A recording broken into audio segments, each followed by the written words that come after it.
రెండేళ్లకో మూడేళ్లకో మన ప్రభుత్వం అయితే వస్తుంది, ప్రజల ప్రభుత్వం ముందుకు వస్తుంది.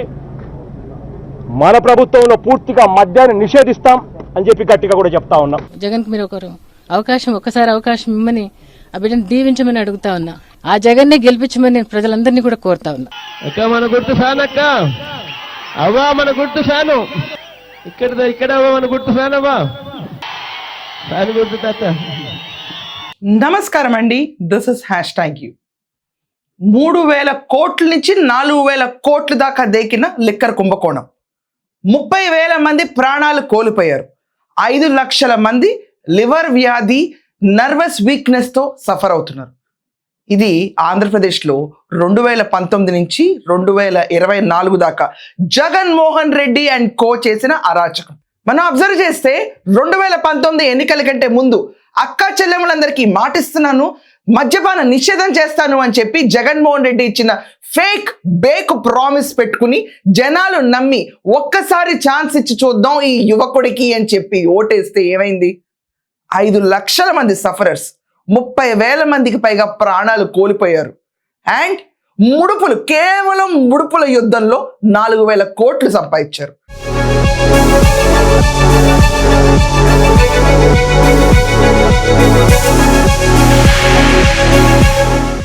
అసలు లిక్కర్ కుంభకోణంలోకి వెళ్తే 1,00,000 కోట్లు మించుంది. ఇంకా ఆ కుంభకోణాన్ని ఎక్స్పోజ్ చేయడానికి చాలా టైం కూడా పడుతుంది. ఇండియా కాదు, ప్రపంచం మొత్తం ఔరా జగన్మోహన్ రెడ్డి టెన్యూర్లో ఇంత లంచగొండి వేషాలు జరిగినాయా? ప్రజల ఆరోగ్యాన్ని పనంగా పెట్టి జగన్మోహన్ రెడ్డి ప్రభుత్వం ఇంత నీచానికి దిగజారిందా అని చెప్పి కళ్ళు విప్పి చూశారు. బయట ప్రైవేటీకరణ చేస్తే ముడుపుల యుద్ధంలో ఎక్కడ డబ్బులు రాకుండా పోతాయేమో అని కంగారు పడిన జగన్మోహన్ రెడ్డి గవర్నమెంటే మద్యాన్ని సరఫరా చేస్తా అని చెప్పి ముడుపులు ఇచ్చిన బ్రాండ్స్ మాత్రమే బయట అవైలబిలిటీలో వచ్చి ఎవరెవరైతే ముడుపులు ఇవ్వలేదో ఆ బ్రాండ్స్ కనుమరుగైపోయినాయి. కింగ్ ఫిషర్ లాంటి బ్రాండ్స్ అయితే 5 ఏళ్ల మీద చూసుకుంటే 6 కేసుల నుంచి 7 కేసులు కూడా అమ్ముడు పోలేదు ఆంధ్రప్రదేశ్లో. Boom boom Shakalaka gold medal, president medal, special status అని పిచ్చి పేర్లు, ఆఖరికి అమరావతి, ఆంధ్రప్రదేశ్ స్పెషల్ స్టేటస్ గురించి అవహేళన చేస్తూ బ్రాండ్స్ పెట్టాడు. ఏమైంది? ఈరోజు ఈడీ ఎంటర్ అయిపోయింది. ఈడీ ఎంటర్ అయిపోయి ధనంజయ రెడ్డి, కృష్ణమోహన్ రెడ్డి, ఆఖరికి వెంకటేష్ నాయుడు, దాని తర్వాత బూనేటి చాణక్య, చెవిరెడ్డి భాస్కర్ రెడ్డి, మిథున్ రెడ్డి, వీళ్ళందరినీ రాజ్ కేసిరెడ్డి, A1గా ఉన్న క్యాండిడేట్, వీళ్ళందరినీ అదుపులోకి తీసుకుని ఇన్వెస్టిగేట్ చేయటంలో నిన్న అసలు జగన్ నీడలో బతికిన జనాలందరిపైన ఈడీ చాలా స్ట్రిక్ట్గా విజిలెన్స్ పెట్టింది. కృష్ణమోహన్ రెడ్డి, ధనంజయ రెడ్డి నిన్న కూర్చోబెట్టి ఆఖరికి బినామీ ఆస్తుల చిట్టా అంతా తీసుకురావాలి, తీసుకొచ్చి ఈ ఆస్తుల చిట్టాలన్నీ విచారించాలంటే కృష్ణమోహన్ రెడ్డి బినామీ ఆస్తుల చిట్టాలు తీసుకురాలేదు. సో అతనికి 2 గంటల్లో విచారణ అయిపోయింది. అదే మనం చూసుకుంటే ధనంజయ రెడ్డిని మాత్రం రాత్రి 9:30 దాకా విచారించారు. బయటకు వచ్చిన తర్వాత ఈడీ వాళ్ళు ఏం అడిగారు అని చెప్పి ప్రెస్ అంటే పారిపోతున్నారు. దొరికిన ఆటోను పట్టుకుని ఎక్కి పారిపోయే పరిస్థితి. కన్ఫర్డ్ IAS, OSDs వీళ్ళ బతుకు ఇది. ఈరోజు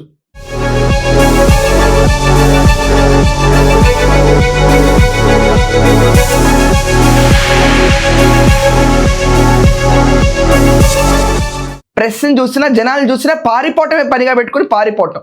రాజ్ కేసిరెడ్డి అయితే లోపలుండి వంటలు వండుకోవడం కూడా నేర్చుకోవడం మొదలుపెట్టి ఉంటాడు. ఎందుకంటే అతని రిక్వెస్ట్ ఒక్కటే, సొంతంగా వంట వండుకోవడానికి పర్మిషన్ ఇవ్వండి అని చెప్పి. మనం అబ్జర్వ్ చేస్తే 400 కోట్లకు పైగా ఆస్తి సీజ్ చేశారు. ఎవరిది? రాజ్ కేసిరెడ్డి.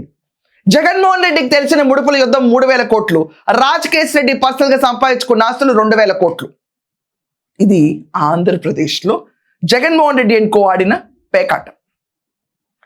ఇదంతా సరిపోదు, మద్యపాన నిషేధం చేస్తా అని చెప్పి జగన్మోహన్ రెడ్డి జనాలకి హామీ ఇచ్చి అక్క చెల్లెమ్మల తేల మీద చేయి పెట్టి ఫ్యాన్ గుర్తుకే ఓటేయండి, అక్క ఫ్యాన్, అన్న ఫ్యాన్, పాప ఫ్యాన్, చిన్న ఫ్యాన్ అని చెప్పి అందరికీ ఫ్యాన్ గుర్తు చూపించి విజయమ్మ, షర్మిల వీళ్ళిద్దరూ ఒక్కసారి బాబు కోటేయండి, బాబు కోటేయండి, బాబు కోటేయండి అని చెప్పి ఒక్కసారి అని చెప్పి అడుక్కు తిని రాష్ట్రం అంతటా ఓట్లు ఎంచుకుంటే జగన్కి మీరు ఒక్కసారి అవకాశం ఇమ్మని ఆ బిడ్డను దీవించమని అడుగుతా ఉన్నా. ఆ జగన్నే గెలిపించమని నేను ప్రజలందరినీ కూడా కోరుతా ఉన్నా. అక్క మన గుర్తు ఫ్యాన్, అక్క అవ్వా మన గుర్తు ఫ్యాను, ఇక్కడెక్కడవ్వా ఇక్కడవా బిల్డింగ్ల మీద లోపల మన గుర్తు ఫ్యాను. ఇక్కడవా మన గుర్తు ఫ్యాన్ అవ్వా. ఫ్యాన్ గుర్తున్నా ఫ్యాన్ గుర్తు తాత. 15 ఏళ్ల పాటు 25,000 కోట్లకి మధ్య నుంచి వచ్చే రవాణా పైన కూడా అప్పు తెచ్చేసిన క్యాండిడేట్ జగన్మోహన్ రెడ్డి. ఈ రోజు ఇంత కుంభకోణం జరిగింది, ఇన్ని వేల కోట్లు వచ్చినాయి. ఆఖరికి నెల్లూరులో ధనంజయ రెడ్డి, కృష్ణమోహన్ రెడ్డి వాళ్ళ ప్రాపర్టీస్ ఎలా ఉన్నాయి, వాళ్ళ మరదల పేరు మీద ఎలా కొన్నారు, వాళ్ళ భార్య పిల్లల మీద ఇన్ని కోట్లు ఎలా వచ్చినాయి, అసలు వీళ్ళు ప్రొఫెషన్ స్టార్ట్ చేసిన దగ్గర నుంచి ఇప్పటిదాకా ఇంత ఆస్తులు ఎలా రెట్టింపైనాయి అన్న దానిపైన ఈడీ ఫోకస్ చేసింది. ప్రభుత్వ ఖజానాకి చెందాల్సిన 4,000 కోట్లని స్వాహా చేసిన వాసుదేవరెడ్డి, బూనేటి చాణక్యకి 441 కోట్ల ఆస్తిని ఈడీ అటాచ్ చేసింది. జగన్మోహన్ రెడ్డి మద్యపాన నిషేధం అన్న ఒక యుద్ధం మొదలు పెట్టక ముందు వీళ్ళ ఆస్తులు ఎంత? జగన్మోహన్ రెడ్డి మద్యపానాన్ని తీసుకొచ్చి జనాల మీద రుద్ది డబ్బులు సంపాదించి ఆన్లైన్ ట్రాన్సాక్షన్ అనేది లేకుండా జనాల దగ్గర క్యాష్ తీసుకుని ఆంధ్రప్రదేశ్ని దోచేసిన తర్వాత వీళ్ళ ఆస్తులు ఎంత?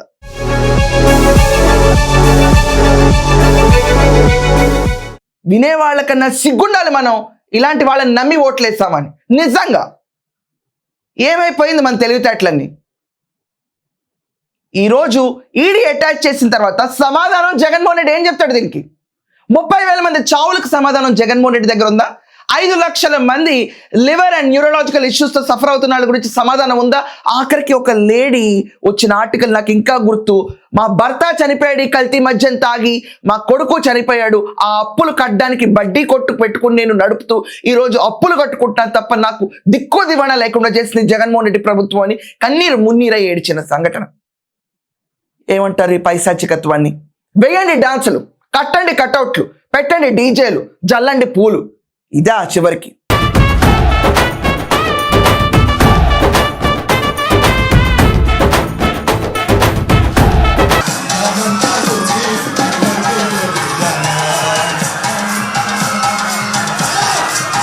వీటి కోసమా మళ్ళీ ఆంధ్రప్రదేశ్ రెడీ అయింది పలిపత్సుగా కోచుకోవడానికి అనుకున్నారు? వాళ్ళ ఛానల్లో వాళ్ళకి కావాల్సింది ఒకటే, జగన్మోహన్ రెడ్డి మళ్ళీ రావాలి. ఎందుకు రావాలి జగన్మోహన్ రెడ్డి మళ్ళీ? ఎందుకు రావాలి మళ్ళీ? ఎందుకు కావాలి జగన్? ఎందుకు రావాలి జగన్? దీనికి సమాధానం ఉందా? ఇలాంటి నేరస్తులు 100 మందిని ఇంకా ప్రేక్షించి ఆఖరికి లబ్ధిదారుడు ఎవడో తెలియదు ఇప్పుడు దాకా ఆంధ్రప్రదేశ్కి. ఇదే రకమైన సంస్కృతి. ఆఖరికి నిన్న ధనంజయ రెడ్డి, కృష్ణమోహన్ రెడ్డి కన్ఫ్యూజన్ వస్తుందండి వీళ్ళందరి పేర్లతో. ధనంజయ రెడ్డి, కృష్ణమోహన్ రెడ్డి, రాజ్ రెడ్డి తీసుకొచ్చి డబ్బాలుగా హైదరాబాద్లో డబ్బులు పెట్టిన తర్వాత ఆ డబ్బులు ఎక్కడికి వెళ్ళియో మీకు తెలుసా అని అడిగినా నీళ్లు నమిలే పరిస్థితికి వచ్చారు. వీళ్ళందరూ లిక్కర్ రూపకల్పనలో భాగస్వామ్యులు. జగన్మోహన్ రెడ్డి చెంచాలు. అంతిమ లబ్ధిదారుడు అనేవాడి పేరు బయటకు వచ్చిన తర్వాత ఆంధ్రప్రదేశ్లో ప్రతి ఒక్క మహిళ చెప్పులు తీసుకుందంటారు ఖచ్చితంగా. ఆ విషయం తొందరగా స్పీడప్ అయ్యి ఆ అంతిమ లబ్ధిదారుడు పేరు మీలో ఎవరికైనా తెలుసా? తెలిస్తే ఖచ్చితంగా కమెంట్స్లో రాయండి. సంక్రాంతికి సంబరాలు చేస్తాము, ఇఫ్తార్కి విందులు ఇస్తాము, క్రిస్మస్కి కేక్ కోసి నోట్లో పెడతాం అనుకుంటే మేమైనా మేకలవా, గొర్రెలవా? రాష్ట్రాన్ని కసాయిలాగా కోసేస్తే చూస్తా కూర్చుంటారా? జగన్మోహన్ రెడ్డి ఏటికి సమాధానం చెప్పడు, నోరు విప్పడు.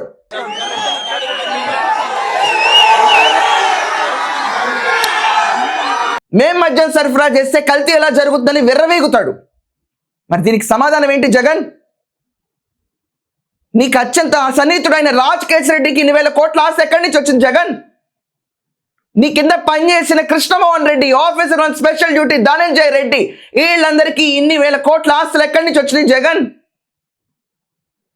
441 కోట్లు అటాచ్ చేసే అంత కెపాసిటీ వాళ్ళకు ఉందంటే నువ్వు వాళ్ళు ఎంతెంత అని చెప్పి రాష్ట్రం ఆలోచించదా? వెంకటేష్ నాయుడు అయితే మొరల్ లెక్క పెట్టినట్టు డబ్బులు లెక్క పెట్టాడు, కట్టలు డబ్బుల్ని. తమన్నాతో స్పెషల్ ఫ్లైట్లో ఫోటోలు దిగుతాడు.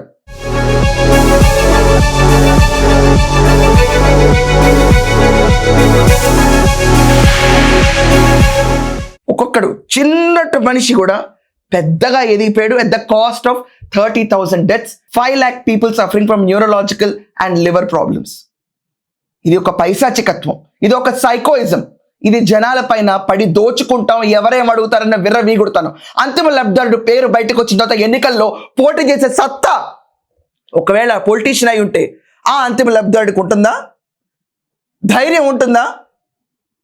మళ్ళీ వైసీపీ ప్రభుత్వాన్ని ఎన్నుకుంటారా? ఖచ్చితంగా కమెంట్స్లో రాయండి. That's all for now. Thank you.